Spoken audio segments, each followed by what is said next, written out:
brought you by Silver Pumps and Motors. Top quality और consistent performance के लिए सिर्फ सिल्वर पंप्स नाम याद रखना. తెల్లనివన్నీ పాలు కాదు, పన్నీర్ అంతకంటే కాదు, పెరుగు, వెన్న, నెయ్యి అంతా మోసం. ఈ నయా దునియాలో కాదేది కల్తీ కనర్హం. ప్రతిరోజు మన ఇంటి తలుపు తట్టే పాలు కొత్త గణాంకాల్ని చెప్తున్నాయి. మన దేశ జనాభాలో దాదాపు 100 కోట్ల మంది పాల ఉత్పత్తులు వినియోగిస్తున్నారు. మరి ఇంతమందికి ఎన్ని కోట్ల లీటర్ల పాలు కావాలి? జనం తాగే పాల పరిమాణానికి, పాడి పరిశ్రమల నుండి ఉత్పత్తి అవుతున్న పాల పరిమాణానికి లెక్క సరిపోతుందా? ఒకవేళ సరిపోకపోతే ఆ ఎక్స్ట్రా పాలు ఎక్కడి నుండి వస్తున్నాయి? పాలు, పెరుగు తయారీకి పాల పౌడర్ వాడుతూ ఉంటే మరి అన్ని లక్షల టన్నుల పాల పౌడర్ దేంతో తయారవుతోంది?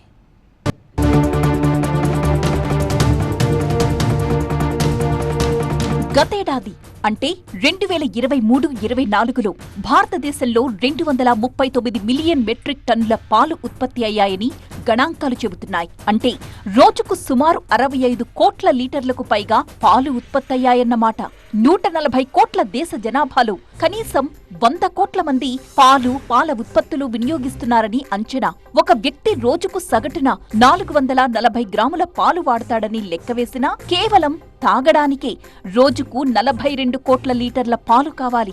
దీనికి తోడు పెరుగు, వెన్న, నెయ్యి, పన్నీర్ లాంటి ఇతర పాల ఉత్పత్తులకు కావలసిన పాలు కలిపితే రోజువారీ డిమాండ్ 70 కోట్ల లీటర్లకు పైమాటే. మరి ఉత్పత్తి అవుతున్న పాల పరిమాణానికి డైరీ ఉత్పత్తులకు లెక్క సరిపోతుందా అన్న లెక్కలు చూస్తే మైండ్ బ్లాంక్ అయిపోవలసిందే. పాడి పశువుల నుంచి పితికిన పాలతో తయారయ్యే ఉత్పత్తుల పరిమాణానికి చాలా తేడా కనిపిస్తుంది. మరి అన్ని పాలు ఎక్కడి నుంచి వస్తున్నాయంటే సింపుల్, కల్తీ పక్కాగా జరుగుతోంది. భారతదేశం ఆర్ తెలంగాణ రాష్ట్రం మొత్తం మనం ఒకవేళ ఒక యూనిట్ లాగా తీసుకుంటే జనరలీ మాకున్న బ్రాడ్ బేస్డ్ డేటా అంటే జనరిక్ డేటా ఏమని చెప్తుందంటే ఓవరాల్గా ఆర్గనైజ్డ్ సెక్టర్లో ఇది డైరీ రంగంలో ఆర్గనైజ్ సెక్టర్ అనేది 10-15% రేంజ్లోనే ఉంది. అంటే సుమారు ఒక 80 నుంచి 85% దాకా ఇంకా అనార్గనైజ్ సెక్టర్లోనే ఉంది. అనార్గనైజ్ సెక్టర్ అంటే ఏంటి? రూరల్లోనే పాల సేకరణ జరిగి అదే పాడి రైతు అక్కడనే ఊర్లో లోకల్ కన్సంప్షన్కి వెళ్ళిపోతాయి అన్నమాట పాలు. దాని డేటా ప్రిసైజ్గా ఈరోజు నా దగ్గర కూడా అందుబాటులో లేదు. బట్ యానిమల్ హస్బెండరీ డిపార్ట్మెంట్లో మటుకు సుమారు తెలంగాణ రాష్ట్రంలో ప్రతిరోజు సుమారు 1.5 కోటి దాకా లీటర్ల పాల ఉత్పత్తి జరుగుతూ ఉంది అనేది మనకున్న సమాచారం. కాకపోతే మేము ఆర్గనైజ్ సెక్టర్లో సుమారు 20 లక్షల లీటర్ల కంటే ఎక్కువ ప్రొక్యూర్మెంట్ జరగట్లేదు అనమాట. మరి మిగతా పాలన్నీ లోకల్ కన్జ్యూమ్ అన్నా ఉండాలా, లేకపోతే డేటాలో కూడా ఏమన్నా కొంచెం లొసుగులు ఏమన్నా ఉన్నాయేమో మనం వెరిఫై చేసుకోవాలా. పాల సేకరణ జరిగి మా దగ్గరికి పాలు వస్తే మటుకు మేము ఖచ్చితంగా అన్ని నాణ్యత ప్రమాణాలను పాటిస్తాం. అన్ని క్వాలిటీ కంట్రోల్ కానీ ల్యాబ్స్ త్రూ ప్రాపర్ టెస్టింగ్ అనేది జరుగుతూ ఉంది. సో ఆర్గనైజ్డ్ వ్యవస్థలో మటుకు ఎటువంటి తప్పులు జరుగుతున్నాయి అనేది నేనైతే అనుకోవట్లేదు. అయితే ఏదైతే అనార్గనైజ్డ్ మార్కెట్ ఉందో అనార్గనైజ్డ్ మార్కెట్లో అక్కడక్కడ కొద్దిగా బయట మీడియాలో నేను కూడా వింటా ఉన్నా ఏంటంటే మన కొంతమంది పాలల్లో అసలు పూర్తిగా పాలతో సంబంధం లేకుండానే పాలను తయారు చేస్తున్నారు అనేది.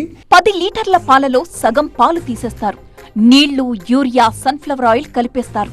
ఆ తర్వాత మిక్సీలో వాటిని గ్రైండ్ చేస్తారు. నీళ్ల పాలు కాస్త చిక్కగా మారిపోతాయి.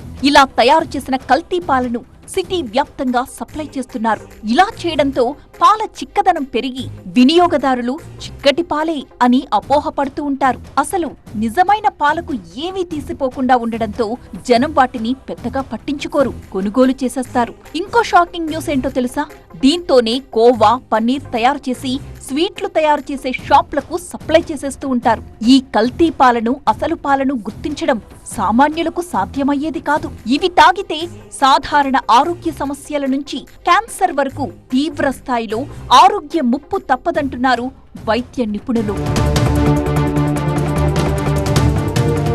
పాలల్లో నీళ్లు కలపడం వల్ల దాని పోషక విలువ తగ్గిపోతుంది. అపరిశుభ్రమైన నీళ్లు కలిపితే ఆరోగ్య సమస్యలు తలెత్తుతాయి. పాలు చిక్కగా ఉండటానికి బియ్యపిండి, మైదా వంటి పదార్థాలను కలుపుతున్నారు. ఇది జీర్ణాశయంపై ప్రభావాన్ని చూపిస్తుంది. పాలల్లో యూరియా కలపడం వల్ల ప్రోటీన్ శాతం ఎక్కువగా ఉన్నట్టు కనిపిస్తుంది. కానీ ఇది కిడ్నీలకు ప్రమాదమని వైద్యులు చెబుతున్నారు.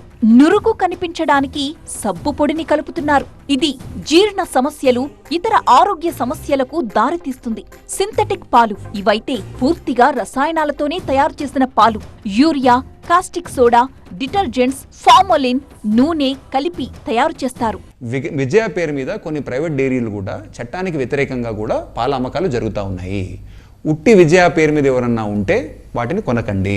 విజయ తెలంగాణ అనేది చూసి మట్టుకే కొనండి. ఎందుకంటే విజయ తెలంగాణ మటుకే తెలంగాణ రాష్ట్రానికి సంబంధించిన పాడి పరిశ్రమాభివృద్ధి సంస్థకు సంబంధించిన ప్రభుత్వ రంగ సంస్థ కాబట్టి విజయ తెలంగాణ అనేసి చూసుకోనండి. ఇదంతా చూస్తుంటే పాలంటేనే భయమేస్తోంది కదూ. మరి అలా అని పొద్దున్నే పాలు లేకుండా పని జరగదు కదా. కాబట్టి మనం ఎలాంటి పాలు కొంటున్నాం, ఎక్కడ కొంటున్నాం, ఇంతకీ అవి పాలేనా కాదా, వీటి విషయంలో చాలా అప్రమత్తత అవసరం. అయితే కొన్ని పద్ధతుల్లో ఈ కల్తీని మనం కనిపెట్టేయచ్చు. తాగేవి కల్తీ పాలా, అసలైన పాలా అన్న విషయం సులువుగా తెలుసుకోవచ్చు. ఇందుకోసం పెద్ద పెద్ద పరికరాలేవి అవసరం లేదు. ఇంట్లో చదునైన బండపై 2 చుక్కల పాలను వేస్తే అది మెల్లగా ఏదో ఒకవైపు పారుతుంది. అలా పాలు పారిన దారిలో తెల్లగా కనిపిస్తే అవి స్వచ్ఛమైన పాలే. కల్తీ పాలైతే వేగంగా పారి తెల్లగా కనిపించదు. అటు పాలల్లో నీళ్లు కలిపారో లేదో తెలుసుకోవడానికి మార్కెట్లో లాక్టోమీటర్ ఉండనే ఉంది. ఇది మార్కెట్లో 100 నుంచి 300 మధ్య దొరికే పరికరం. దీంతో పాల కల్తీని వెంటనే కనిపెట్టొచ్చు. pH స్ట్రిప్ తో కూడా పాల కల్తీని గుర్తించొచ్చు. pH స్ట్రిప్ పై చుక్క పాలను వేస్తే pH రేషియో 6.4 నుంచి 6.6 మధ్య ఉంటుంది. అంతకన్నా ఎక్కువ తక్కువ ఉంటే పాలు కల్తీ అయినట్టే లెక్క.